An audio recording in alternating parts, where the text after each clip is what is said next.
ये बात अपनी जिंदगी में रखिए कि आपके माँ बाप आप पर फक्र करें। हमारे माँ बाप मतलब भगवान। जो लोग अपने माँ बाप की इज्जत नहीं करते और जो लोग अपने माँ बाप की सेवा नहीं करते, उनका मनुष्य होना बेकार है। माँ बाप मतलब भगवान। एक ऐसे लोग जो बिना किसी स्वार्थ के आपके साथ हमेशा खड़े हैं। माँ बाप से तो कभी लड़ा ही नहीं जा सकता सर, कभी नहीं। कुछ भी हो जाए, भगवान उतर आए और माँ बाप कहते चला दो गोली तो चला दो।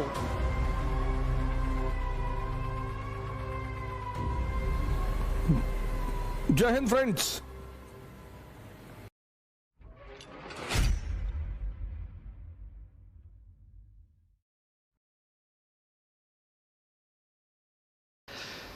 मेरी माँ लॉयर हैं, एडवोकेट। मेरे फादर पोस्ट ऑफिस में थे। हम बड़ी लोअर मिडिल क्लास से थे। तो मेरे पिताजी ने मेरी माता जी को पढ़ाया। हमारे पास 10 बीघे ज़मीन थी उस वक्त। तो 5-6 बीघे ज़मीन तो माता जी को पढ़ाने में बिक गई, 5 बची।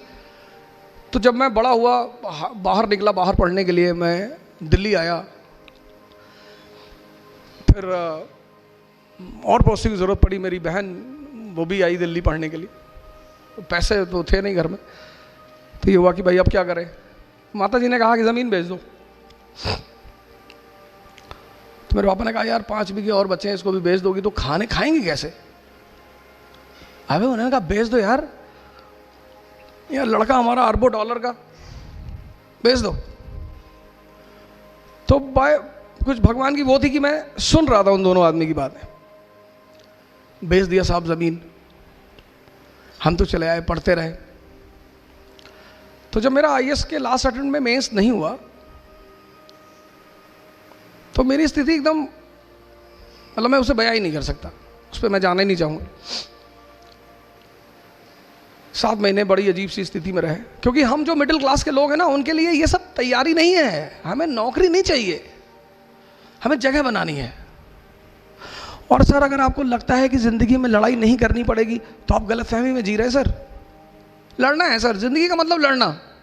अब आप डिसाइड करो कि कहाँ। ज़िंदगी मतलब लड़ाई, और लड़ाई मतलब हंस हंस के लड़ना, तभी जीतोगे। तो मैं अपने घर गया, तो जिनको हमने अपनी ज़मीन बेची थी, मैंने उनसे पूछा कितना पैसा लोगे। जितना तुम सोच सकते हो उसका डबल दूंगा, जमीन वापस कर दो। उसने कहा कि 20 लाख की है। मैंने कहा 40 ले लो, पर मेरे नाम पे कर दो। हमारे माँ बाप मतलब भगवान।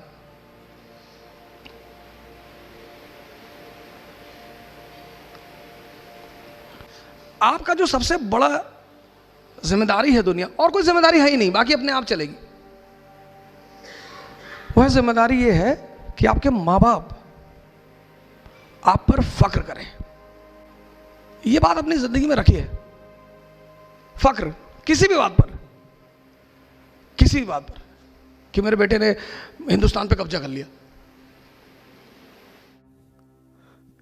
वैसे भी जो लोग अपने माँ बाप की इज्जत नहीं करते और जो लोग अपने माँ बाप की सेवा नहीं करते, उनका मनुष्य होना बेकार है। बेकार ही है। माँ बाप मतलब भगवान। एक ऐसे लोग जो बिना किसी स्वार्थ के आपके साथ हमेशा खड़े हैं। उनके अलावा दुनिया में जो भी आदमी आपके साथ खड़ा है उसका स्वार्थ है। कोई भी अपवाद हो सकता है, पर वो अपवाद ही होगा। लेकिन हमारी एक साइकोलॉजिकल आदत है कि जो लोग हमें ज्यादा सम्मान करते हैं, ज्यादा इज्जत देते हैं और बिना कारण करते हैं, हम उनको निग्लेक्ट करते हैं। हम उनको निग्लेक्ट करते हैं। ये हमारी आदत है, ये भारतीयों की बहुत गंदी आदत है। अरे कहते हैं घर का ही तो है, अरे मम्मी ही तो है।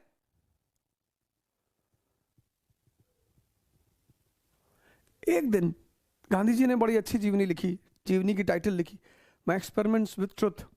और मुझे लगता है कि जीवन में हर व्यक्ति को एक्सपेरिमेंट्स करते ही रहने चाहिए। कभी एक दिन झूठ मूठ का नाटक ही कर दो कि पापा ने घर से भगा दिया, पैसा नहीं है मेरे पास, अब मैं कहां जाऊं। फिर देखो तुम्हारे साथ कितने लोग हैं। मां बाप यानी भगवान।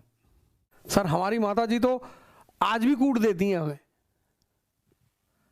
आज भी मैं उनसे करीब 4-5 फुट की दूरी पे ही बात करता हूं, कुछ भी उठा के मार देंगी। बुढ़ापे का सबसे बड़ा मजा जानते क्या है? जब जवान बेटे को या बेटी को मां बाप डांटे समाज के सामने और वो सर झुका के खड़ा रहे, यही आनंद है। बच्चों को आप देखो, बच्चे ने अगर आपको डांटा और आप ऐसे डर गए, बच्चे को बड़ा मजा आता है। बच्चा अगर आपको डरा और आप डर गए, बच्चे को बड़ा मजा आता है। ऐसे बुढ़ों को भी बड़ा मजा आता है। जैसे आपके माँ बाप बुजुर्ग हैं, आप आईएएस हैं और पब्लिकली आपके पिताजी ने आपको डांटा और आप हाथ जोड़ लिए कि बाबूजी गलती हो गई। उस आदमी की उम्र 10 साल बढ़ गई।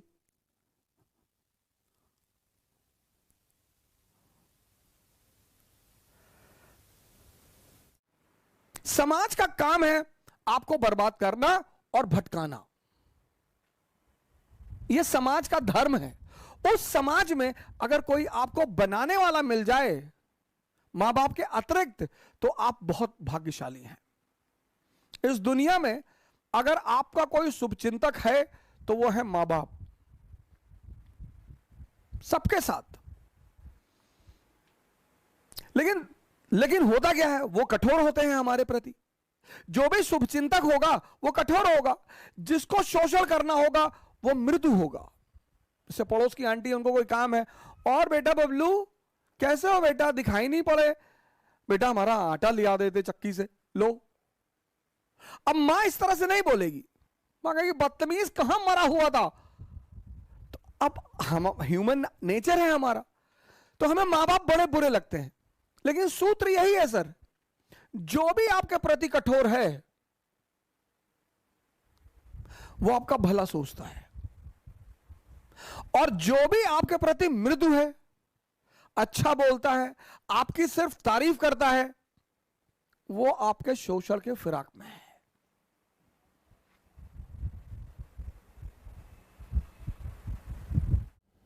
हालांकि मां बाप हमारे गलत नहीं होते, वो मां बाप तो कभी गलत नहीं होते, और जो मां बाप की बात नहीं मानते वो शैतान है, शैतान।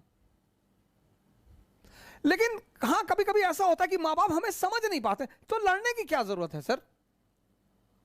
मां बाप से नहीं लड़ा जा सकता सर, कभी नहीं लड़ा जा सकता। मां बाप से तो कभी लड़ा ही नहीं जा सकता सर, कभी नहीं। कुछ भी हो जाए, भगवान उतारा है और मां बाप कहते चला दो गोली तो चला दो, फिर इफ एंड बट की जरूरत ही नहीं। यह स्थिति है मां बाप की। सर 7 महीना मैं रहा ऋषिकेश में सर, मेरा अटेम्प्ट खत्म हो गया, सब ने मेरा साथ छोड़ दिया सर, सब ने।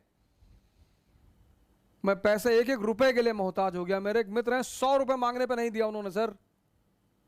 लेकिन मेरे पिताजी आते थे ऋषिकेश, मुझे पैसा दे देते। मैं उनसे कहता था मैं अब कुछ करूंगा नहीं, अगर तुम इस सोच में आते हो कि मैं कुछ करूंगा, मैं वापस जाऊंगा, मैं एमबीए करूंगा, मैं पैसा कमाऊंगा, तुम्हारी बुढ़ापे की गारंटी बनूंगा, मैं कुछ नहीं करूंगा। तो बोले यार हम तुमसे कुछ कहते हैं, लेकिन जब तक मैं जिंदा हूं तब तक मैं आकर तुमको पैसा देता रहूंगा। और सर 7 महीने आते रहे वो ऋषिकेश और मुझे पैसा देते रहे सर। और कभी कभी तो लोगों को भेजते थे मुझसे मिलने के लिए कि जाओ ऐसे कह देना घूमने आए थे, कुछ पैसा दे आना। ये होते हैं मां बाप। आदमी को पहचानना है ना, तो उसको यह देखो कि इसके मां बाप के प्रति कैसा रवैया है। अगर वो अपने मां बाप को भगवान मानता है तो आपके प्रति ईमानदार रहेगा सर, हमेशा।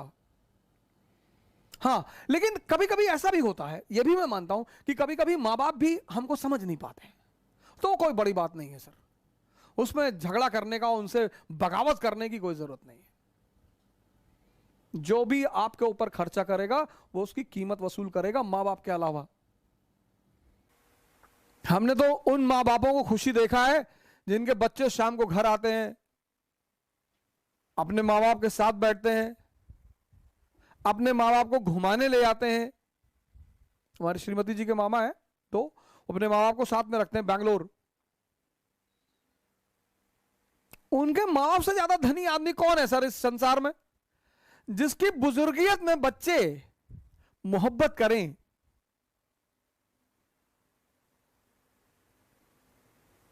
और अगर बुजुर्गियत में तुम्हें अपने बच्चे की जमानत करानी पड़े। हमारे कानपुर में है इकरा आईएएस बाय ओझा सर, जो आईएएस और पीसीएस की प्रेपरेशन के लिए लाए हैं बेस्ट फैकल्टीज फ्रॉम दिल्ली। तो अब मतलब वो सारे के सारे लोग जो कि आईएएस और पीसीएस की प्रेपरेशन के लिए दिल्ली जाने की सोच रहे हैं ना, तो अब उन्हें दिल्ली जाने की बिल्कुल जरूरत नहीं है, क्योंकि ओझा सर की देखरेख में इकरा आईएएस लाए हैं new offline batches for UPSC IAS. PCS के बाद join NCERT basics and GS pre का मेंस फाउंडेशन बैच सिर्फ और सिर्फ इकरा आईएएस, वो भी 9 नंबर क्रॉसिंग हमारे शादनगर कानपुर में है।